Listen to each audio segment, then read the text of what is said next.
my book, the last chapter of the book, 15.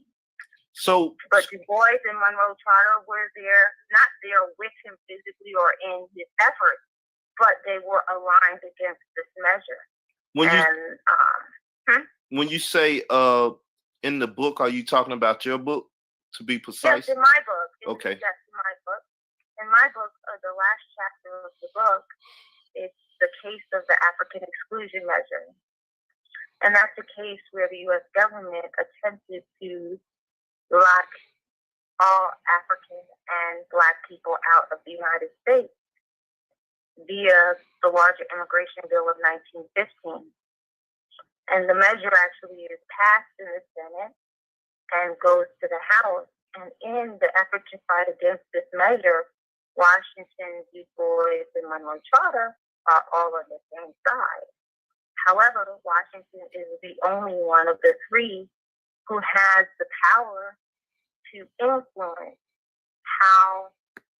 what the outcome will be, right? And mount the greatest and most effective opposition to the measure. And he does that in various ways.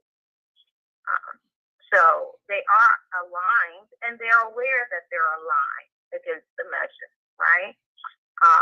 There's correspondence. Everything in the book, let me say this, everything in the book is corroborated with, it's actually not even corroborated. Everything in the book is produced as a result of Washington's personal correspondence with any number of these individuals. So basically, this is how I produced the book.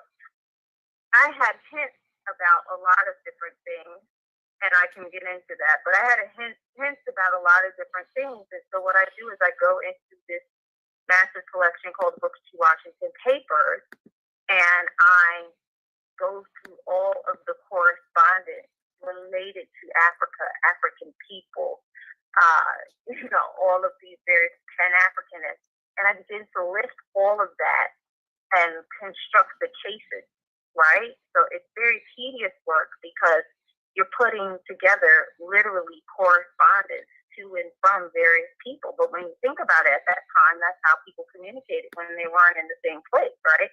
It's like email, but you have the actual documents. And so, or the edited versions. This is also in the, in the volume. So you can get it in book form, or you can actually see the collection at one point in time online or at various archives. So you pull each letter, gives you a wealth of information. And I follow all of this information and construct the cases. So I can see what Washington is saying to members of his Tuskegee machine, the secret network in this case. I can see that he's saying to them, go to D.C. and pull every string possible to defeat this unjust bill. I can see how they hold up the Congress, hold the Congress by sending individuals in there who are there for the primary purpose of holding up this measure until they understand who they need to lobby and who is voting in what way, right? So all of that is evident in Washington's personal papers. The problem has been over the years is that people don't exactly know who all these individuals are. Nobody's into doing this tedious type of historical work. But what emerges are some very interesting scenarios and stories. And so in that case, there is a ferocious debate on the floor of the House around the desire or this measure that will lock out the African population. By the way, the African population they're talking about is not simply the African population from Africa. It's really targeting African population from the Caribbean, Central, and South America, who were the labor force on the Panama Canal.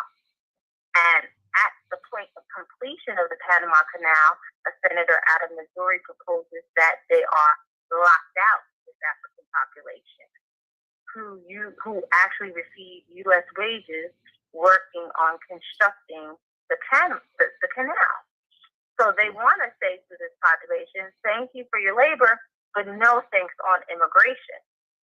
And Washington, without having to be schooled on the fact that these African people in the Caribbean were in fact African, he responds accordingly and propagandizes in the press first, and then simultaneously through the Tuskegee machine. And he had a remedy, even if that didn't work, to basically say that, he doesn't care how racist Woodrow Wilson was, but if this measure passed, he would go to him himself and demand that this measure that's attached to the bill be vetoed. So he was relentless. What he was trying to protect was the steady stream of students that he had coming from the African continent first, which is his most interested in that. But then he also was interested in the flow of students, African students from around the world, because it was part of his mission. He believed that what he was doing at Tuskegee was that he had created a model, perfected even, a model of sustainability that was applicable to African communities around the world.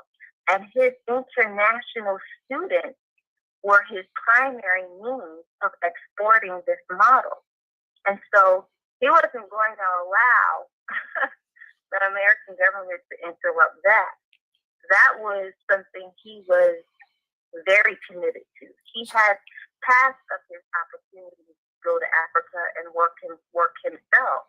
And it is a desire of him. He always dreamed of that. So his involvement in Africa wasn't arbitrary. He always wanted to be involved with Africa. Okay?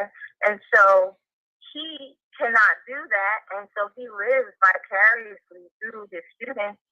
And with his international students, he makes them pretty much promise to return, because he feels that the mission is incomplete if they do not return to their community and apply what they learned in regard to the Tuskegee methods and model.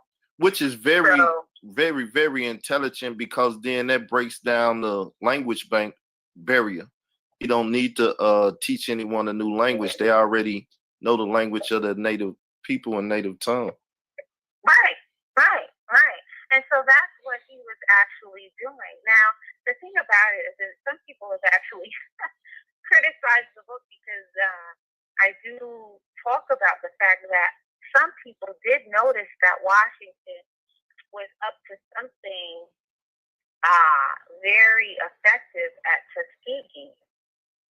Both Black people and white people might have known that, but because Washington had this image as the accommodationist, as somebody who was willing to forego political and social rights, he had the perfect mask, to be quite honest, to conduct some of this work, right?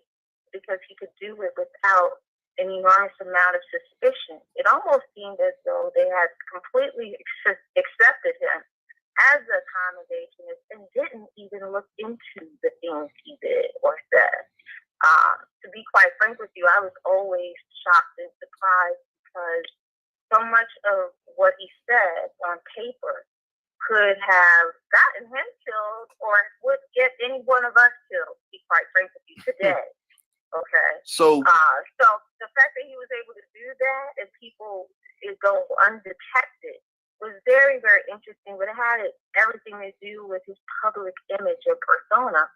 And so not everyone was fooled, okay? Some people would just look at what he was doing and found that very provocative. And one of those people that called him out, so to speak, in the way we would say it, was Thomas Dixon. Thomas Dixon was a Southern white racist, but most Americans were racist at that time. But he was a Southern white person who had authored a book called The Klansman, which inspired a film called The Birth of a Nation, which incited whites in this country and caused a resurgence of the Klan. And this is during our nadir, right? Our nadir is 1895 to 1915, which means our lowest point. and it would be considered our lowest point after enslavement. Our first point, but our lowest point, because we found that there was enormous backlash for Black progress in this country at that moment in time. And that's a whole nother story. But the point is, it is our nadir. And Thomas Dixon and others are having this, white supremacist fervor sweep the nation, right? Birth of a Nation was a major film in this country. Yes, and it they was. came out in droves, and it really addressed, not only did it address or give credence to some of the white fears and feelings about Black people, it also, for those who didn't feel that way, it gave a visual to them, right? So Thomas Dixon was someone who critiqued and criticized Washington a lot, and he had the nerve to write in a paper, which was the Saturday Evening Post of Philadelphia. He wrote in 1905 about Tuskegee, and he called the article Booker T. Washington and the Negroes, Some Dangerous Aspects of the Work of Tuskegee. And he writes in that paper that, and I quoted in my book at the beginning of chapter 3, he writes in that paper, Mr. Washington is not training Negroes to take their place in any industrial system of the South in which the white man directs or controls him. He is not training his students to be servants and come at the beck and call of any man. He is training them all to be masters of men, to be independent, to own and operate their own industries, to plant their own fields, buy and sell their own goods, and in every shape and form, destroy the last vestige of dependence on the white man for anything. Every pupil who passes through Mr. Washington's hands cease forever to work under a white man. Not only so, he goes forth trained as an evangelist to preach the doctrine of separation and independence. And so, Dixon writes this about Washington and the Tuskegee model. And then my job as the researcher is to say, is this in fact true? What are they doing at Tuskegee? And regardless of who Dixon is, we can see that Tuskegeans are being taught to own and operate. They are being taught to not simply make a wheel, but to make a carriage. There was a programmatic aversion at Tuskegee for producing simply raw goods or unfinished products. So students were graded along those lines. So you couldn't produce a wheel. You had to produce a carriage, right? Tuskegee Red Clay produced bricks, but the students were erecting buildings. You can see this in my book, actually, in chapter 3. I break down the entire institution, everything they were doing. It's even in the culture. There's a Tuskegee saying for students who are getting ready to attend the institute that said, leave your underwear at home, we make our own at Tuskegee. Because the concept was that all the human necessities of man, woman, and child was something that we could produce ourselves. And that, in actuality, is real Black power. When you need no one because you can feed yourself, you can house yourself. So Tuskegeans are just creating bricks. They're erecting buildings. They're not just building carriages. They're not just building wheels, making wheels. They're building carriages. They're not just producing the soles of a shoe. They're producing the whole shoe. You understand? They're producing their own food, and that's where Carver comes in, because he basically teaches subsistence farming, not just to Tuskegee agricultural students, but to Macon County residents in rural part of Macon County. And they have a Tuskegee School on Wheels that went out to rural parts of Macon County and taught farmers how to plant crops that replenish the soil instead of depleted it, and then produce crops that they could actually, basically subsistence farming, produce enough for themselves and for the market. And so that was, Thomas Dixon is just another voice in the chorus of voices that criticize Washington. But if we can't find any truth in what he says, then we must throw it away. But there is some truth in what he's saying about Tuskegee.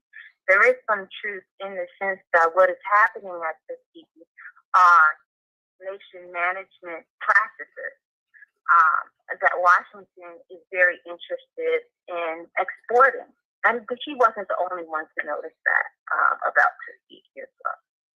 So, Booker T. Washington was our first spook by the door, if you know the movie I'm referring to. Right. He was better than the spook because he would be the spook temporarily. And then the spook would go back home and share everything he got from the big house, with the people. So he certainly wore a mask in American society, but he was committed to African people. Right. So at the same time, he was bringing about, as he said, a heaven right here on earth and not waiting on heaven to come. Essentially, if heaven is being able to control your own destiny and your life, then he believed in hard work. He believed in commitment. He believed that he wanted the students to have a commitment to the mission. Tuskegee, principles talk about head, hand, and heart.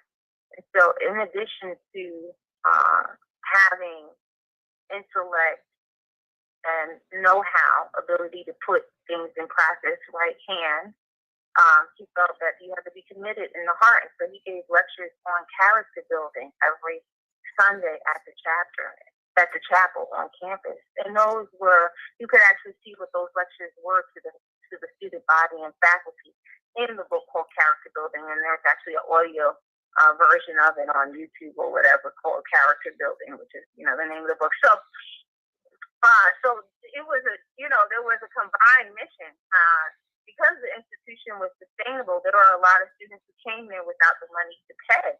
And so in addition to being able to maintain the academics and everything else, he wanted that commitment that not only were international students going to go back to their homeland and their communities and implement Tuskegee methods and practices, even the student born within the U.S.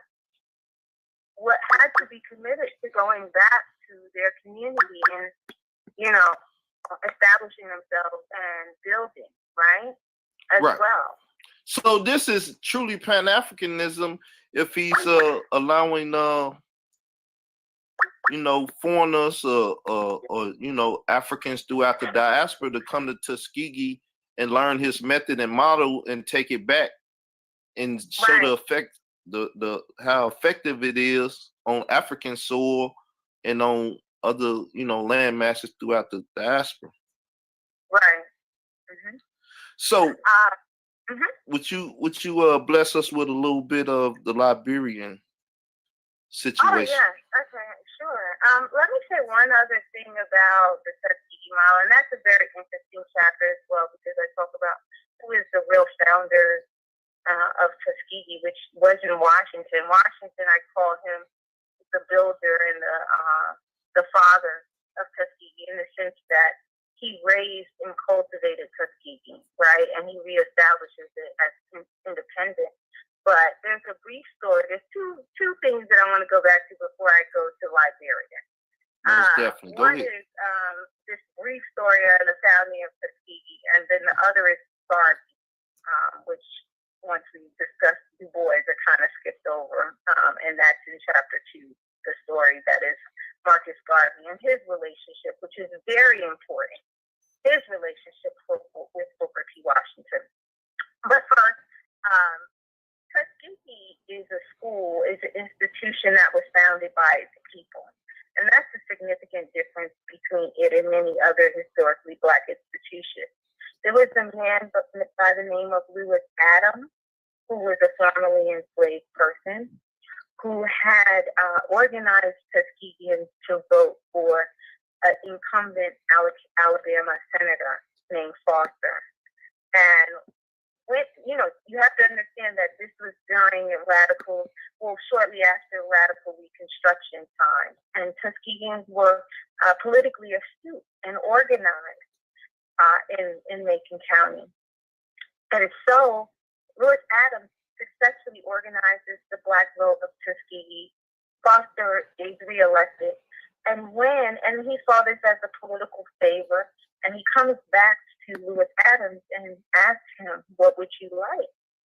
And Lewis Adams is the person who says, he could have said, I want a team of, cattle or whatever people do to plow their land, or, or I want a plot of land, or I want the Model T when it comes out. He could have said anything. He could have asked for something for himself. He did not. He asked for one simple thing. He said he wanted a school for his people. And that was the birth of Tuskegee, the Negro Normal School at Tuskegee. Lewis Adams saying, I want a school for my people. And we have to understand, he wasn't even 20 years out of enslavement. This may have well as been the next day, may as well have been the next day out of enslavement. But he had that vision to say, I want a school for my people. And that was the birth of Tuskegee. It was housed in a one-room church, the AME Church in Tuskegee. So Washington comes there shortly after, and he is the person who built the institute to what we know it to be. But in 1893, true to form, Washington is the person who also does something just as important as what Lewis Adams did, and that was he decided to make the institution independent from the state of Alabama. And so he buys the institution and he creates its own charter, right? He makes it independent from the state of Alabama. So Tuskegee to this day has a very peculiar status. It's called quasi-private. It is private, but state-affiliated. So it owns itself, and it has a board of trustees. So it essentially it's owned by the people, right? So that's how it's created, the nonprofit organization. So Lewis Adams is very important. It shows us, I always make sure to tell that story whenever I talk about Tuskegee, because it's not just about Tuskegee. It tells you what the values of African people are at that moment in time, in that small place. And you had people who understood the value of education for our people, and not simply vocational education, because even then, the Negro Normal School at Tuskegee is a school for teachers, right? So that is a true story. But Washington gets all the credit and the glory because he is, in fact, the father and the builder of the institute, and brings it to what it becomes, later on, and makes many personal sacrifices to do that. He loses 2 wives, he buries 2 wives in the process. There's a lot of personal hardships that he suffers that, we don't really get a feel for in the larger American narrative, right? So. Okay. And then I'll go back to Garvey, but if you guys, I don't know if there's people who want to comment on that or. Yeah, I think from my studies, Garvey had a little bit to do with Liberia too, right? At one point in time. I'm not so sure about that. I've been questioned about that very often. I know Garvey had his newspaper in every port in West Africa that he could. And so he always had this international feel and a presence in Africa, right? So I'll go more into that when I do. Do you want me to go right into Marcus Garvey? Because he is. No. I mean, you can stay with your flow. I'm loving the flow and stuff. I don't really want to. Well, that was the next thing I was going to go into, Marcus Garvey. Okay, I really don't want to. I don't want to knock you off your flow. It's sounding good, and you making some points that I believe a lot of people will appreciate. So, go ahead. So part of what I didn't discuss in chapter 2 right now, but it's in the book, is the other significant Pan-Africanist during that period, and that is Marcus Garvey. Now we know Marcus Garvey is from Jamaica, St. Anne's Bay, Jamaica, And Marcus Garvey is in touch with various people throughout the world. He's very much connected with this budding Pan-Africanist world that Washington is also in touch with. And I'll get more into that, why I say that, and who Washington is corresponding with, because that also is, I dedicate an entire chapter to who Washington is talking to and the African nationalist, the Pan-Africanist he is dealing with, who we don't know per se, right? But are on the continent and responsible for what I consider his transformation, right? But Marcus Garvey is someone who read Booker T. Washington's book From Slavery, and in his own words, he was inspired by it. He wanted to structure the UNIA after the Tuskegee model, because he definitely recognized that Tuskegee was all about a model of self-sufficiency. So he basically, he reaches out to Booker T. Washington following a conference that was held at Tuskegee by Washington. And that conference was held in 1912. It was called the International Conference on the Negro. And that conference was Washington's Pan-African Conference, so to speak. It's held in Tuskegee, and various people from the continent, the Caribbean, Central and South America actually come, but the focus of the conference is on Africa. And there are some colonial administrators who also come to Tuskegee to this conference. Various people like Casely Hayford, I believe, actually attempt to attend this conference, but people like this Muhammad Ali, who is also in touch with Washington, talk about this kind of conference internationally. So the conference takes place, and at the conference, there are 8 Jamaican educators who come from Jamaica to engage at Tuskegee and see this model. Tuskegee was used to putting on a display of their industry and what was happening at Tuskegee. And so they did basically have all of this on display. Every industry that existed there, the delegates could go through and see what they were doing in terms of, agriculture, what they were doing in terms of architecture, what they were doing in terms of business, right? What they were doing in shops in terms of producing clothes or anything like that, or in animal science. So all these shops, basically the campus was on display, right, for its practices and sustainable model. These 8 Jamaican educators go back to Jamaica and explain that there was a resolution at this conference at Tuskegee to erect a Tuskegee-like institute in Jamaica. They give all the information that they acquire at this conference to Du Bois. They share this information, not Du Bois, they share this information with Garvey when they return to Jamaica. It is at that point that Garvey begins to correspond with Booker T. Washington. He writes him. And that correspondence, his initial correspondence and his correspondence back and forth over the years, is detailed in my book in this chapter as well, chapter 2. And you can see the intimate correspondence between the two men, much of which revolved around the attacks that Garvey was receiving by other African people who were also in Jamaica, who did not believe in the mission and the purpose of the UNIA.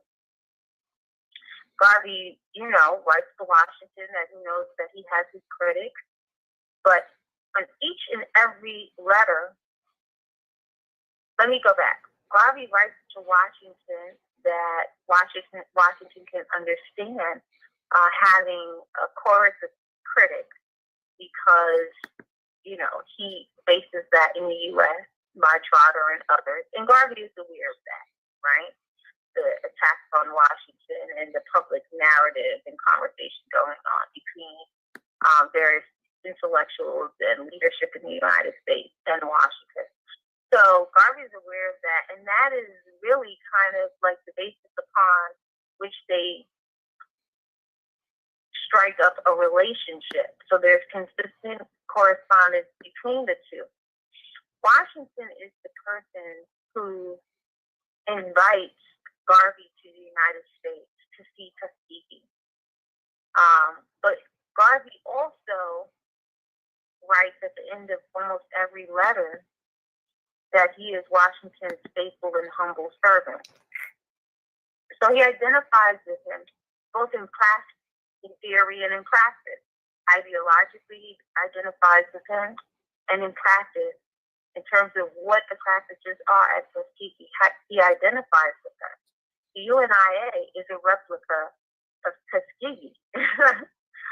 So Garvey is able to come to the United States in March of 1916. However, as we know, this case in the book, the last case in the book, the African Exclusion Measure, was a targeted Garvey population, the African population of the Caribbean, Central, and South America.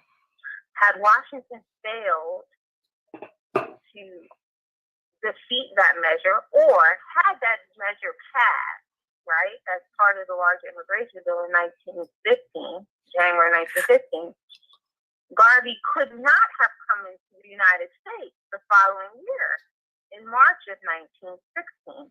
Now, this is the irony of it all.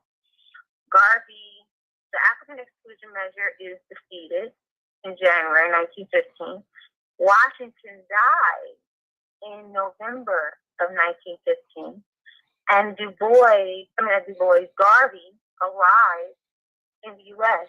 in March of 1916, 4 months after Washington's death. And of course, as planned, his first stop on his trip was to Tuskegee to see the model that it was. So the existence,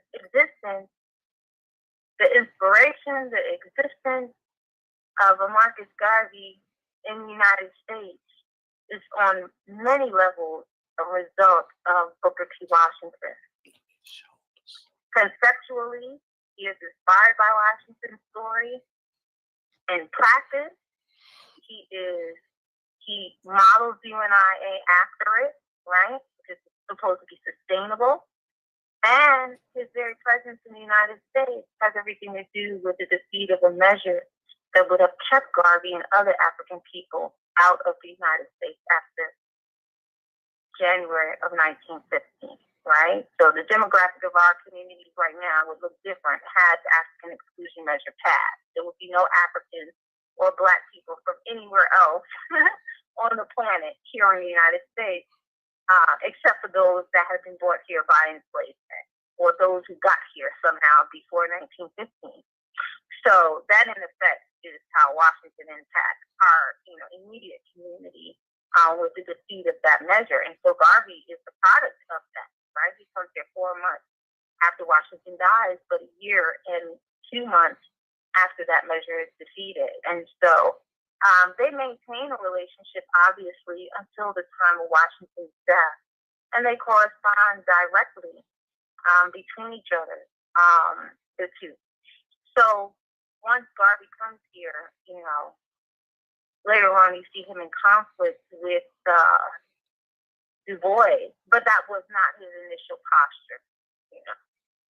So I critique both the relationship with Washington and the relationship with Du Bois at the end of chapter 2, and I essentially assess the fact that Du Bois, who he becomes as a Pan-Africanist, has nothing to do with Washington. He would go on to establish the Pan-African Congresses, of which, he would start in 1919. But all of the members, and this is something that's important for us to understand, all of the members of the first Pan-African Conference in 1900 are dead by the time the first Pan-African Congress takes place in 1919, and Washington is one of those people who would be deceased by that time. So Du Bois is truly a sole survivor. He is quite young at that time, but he's a sole survivor in that instance. Then he goes on to lead the conferences that bring about a certain level of consciousness amongst African leadership on the continent. And you know, that is separate from the history he has from Washington. Washington develops in a different way as a Pan-Africanist. He develops more by being behind the scenes and having these relationships with various Pan-Africanists and facilitating the mission. But he would, you know, not be dependent, or his role in Pan-Africanism and the history of it is not dependent on Du Bois, because this is a concept and a practice that's just becoming defined, right, in the world at that moment in time, primarily by Africans who are outside of Africa. And then Garvey, of course. Yes, Garvey is truly a product of Washington's philosophy, Washington's efforts, and Washington's really ability and measure of power here, right, with heavy influence in the African exclusion measure, allowing Garvey to come here. So, you know, that's Washington's relationship to those major Pan-Africanists at that moment in time. But we can place them in the history, and they're behind the scenes. So when people are saying, Washington can't be any Pan-Africanist, like, what are you talking about? He was right there in the middle of the history. You know, he was central in some of the history of early Pan-Africanism, right? The first time people are saying Pan-Africanism in that way, in that phrase coined by Henry Tedeschi Williams, Washington is there. So, you know, but this history is there. This history is something that's accessible. I think the larger, and I talk about it in the preface, the larger American narrative has been monopolized by one person or two people in particular in terms of the history of Washington.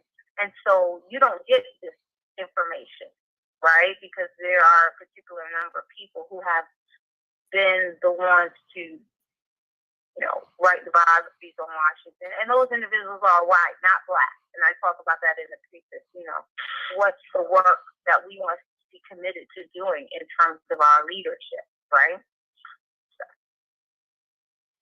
Okay. So I'll stop there if there's any comments or questions, and then I'll go on to Liberia. Nah, we're not dealing with the audience right now. We're gonna leave Q&A for you know, after the Liberia conversation. Okay. But it's very interesting the things that you're bringing out, because when I search YouTube and I search out here, you know, I read some of them letters where you quoted what Garvey said at the end of the letters. Some brothers actually pointed these things out to me, and they talk pretty good about this. But you bringing out things that I haven't heard yet, so I'm interested in hearing this next part. And then after that, people, you can call in 312-985-7856 for the Q&A. If you call in anytime before that, please mute your phones so you won't disturb the conversation. So if you could just wait until she get through with this portion, then you could call in and we'll have Q&A, and you can kind of leave your mics open long as you're not in the, you know, real harsh sounding area. But with that said, sister, you got the floor again. Let's hear about Liberia, because, you know, I done heard a little bit of this conversation, and I want the people to hear it because it was very interesting when I heard it. Okay.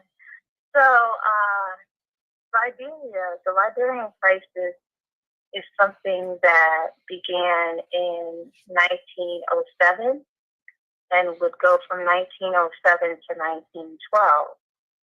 Now, Liberia had been in crisis on many occasions. The problem with Liberia was this, that once the African population that was resettled in Liberia is there and attempting to establish itself, which was done by, you know, the American Colonization Society in 1847, there's always been conflicts between this Americo-Liberian population, which is the formerly enslaved African person, and the indigenous Liberian, who is the African person in that region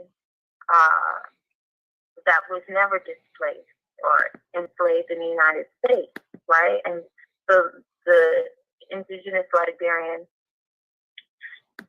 is comprised of indigenous Liberians are comprised of many ethnic groups, right, that have never been displaced or removed. So in 1907, there were conflicts on the ground between these two groups, but there was another issue going on, which was that the French, the British, and the German colonial forces on the ground were trying to annex portions of Liberia. Generally, you could say, and the larger picture was that these colonial and these imperial forces in Africa were generally intolerant of an independent African nation in this region. They wanted the U.S. to state its claim to Liberia in a colonial fashion, right? But the U.S., adhering what may have been the Monroe Doctrine, was unwilling to state claim to Liberia.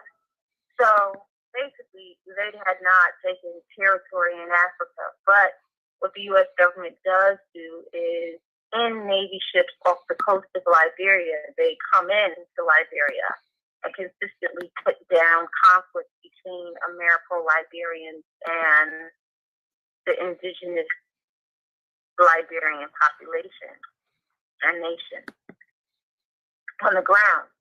So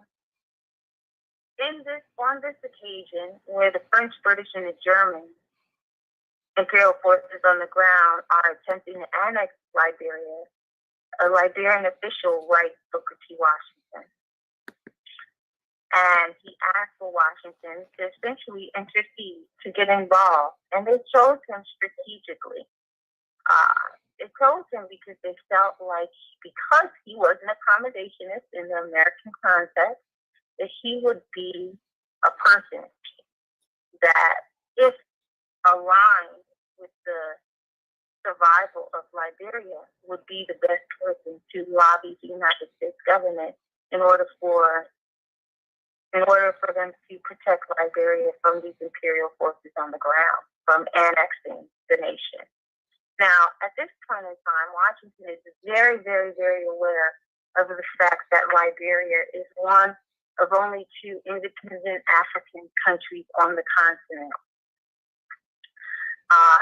He is, at this moment, I would say, someone who is, he is a Pan-Africanist at this moment in time, and still developing, but he's having experiences behind the scenes, which I'll talk about after this, that are educating him about what's happening on the ground in Africa, right? And I don't want to be mysterious. He's communicating with people who inform him of intimate experiences and incidents going on the continent. So it's through those experiences that he comes to have a deep understanding, that as opposed to a casual understanding of what's happening on the ground in Africa and various nations on the African continent.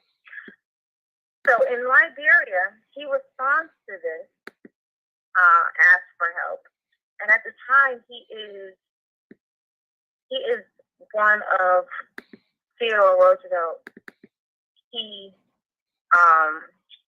advisors with regard to African people, Black people, which I consider African people in America, and African people abroad, So he is the key advisor to Theodore Roosevelt, on these matters. He goes to Roosevelt. He gets a quick response from Roosevelt to essentially assist in this crisis in Liberia. What's also happening on the ground in Liberia is that each colonial force is threatening to imitate the other on opposite borders. So obviously, if the French are saying if the British take this much land on this side, the southern side, we are going to annex the same amount of land on the northern side. So basically attempting to annex territory on all of Liberia's borders, with the exception of the coast, right? Washington gets a quick response from Theodore Roosevelt to help and to assist very quickly. Washington then begins to communicate with the Liberian Commission in Liberia, which are a series of Liberian officials, and they put together a delegation so that these men can come together and come to the United States and meet with Roosevelt and ask for what they need for Liberia, as opposed to going through the State Department. Okay. When the Liberian Commission comes to the U.S., Roosevelt, now let me say this once again. I have to make sure that I say this. I know all of this. Why? Because of intimate communication. All of this, literally, blow for blow, is in the book, and it's all, documented correspondence. So at the end of every page, you can see, the letters, right? So you can see where you find letter XYZ that corresponds to this. So this is why I know what they're saying to each other, when, how, and why, right? So Washington invites the Liberian Commission to the U.S. And that is comprised of several people.